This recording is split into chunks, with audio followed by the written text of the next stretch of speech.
So ఏ patient కి ఎన్ని sittings పడుతుందని మీరు స్టార్టింగే వాళ్ళకి చెప్పడం జరుగుతుందా? ఇది వెరీ ఇంపార్టెంట్. కొన్నిసార్లు పేషెంట్స్ ఏం చెప్తారు, నేను వేరే దగ్గర ఇది ట్రీట్మెంట్ తీసిన తర్వాత ఫస్ట్ సిట్టింగ్ చేసిన తర్వాత ఇంప్రూవ్మెంట్ రాదు, మళ్ళీ సెకండ్ చేశాను, మళ్ళీ థర్డ్ చేశాను, మళ్ళీ చెప్తారు ఒక ఎక్స్ట్రా. ఇది కాదు, మీకు ముందు అర్థం అవుతుంది. ఇది బికాస్ క్లినికల్ టెస్ట్ ఉంది, తర్వాత బ్లడ్ టెస్ట్ ఉంది, తర్వాత అల్ట్రాసౌండ్ ఉంది, అన్నిలో తెలుస్తుంది కదా ఎంత డ్యామేజ్ ఉందా. తర్వాత రీసెర్చెస్ ప్రకారం, ప్రోటోకాల్ ప్రకారం ఎన్ని సిట్టింగ్స్కి అవసరం ఉందో ముందు పేషెంట్కి చెప్పాలి కదా. అండ్ ఎంత టైం పడుతుంది ఇది కూడా చెప్పాలి.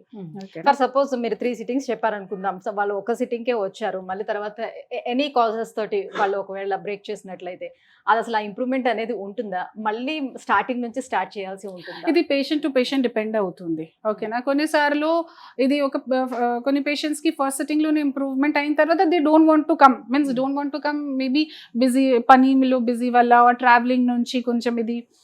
సో దెన్ అగైన్ 6 months తర్వాత, 1 year తర్వాత మళ్ళీ వస్తారు. ఓకేనా, సో నేను ముందే చెప్తాను, మీరు కంప్లీట్ చేయండి ట్రీట్మెంట్.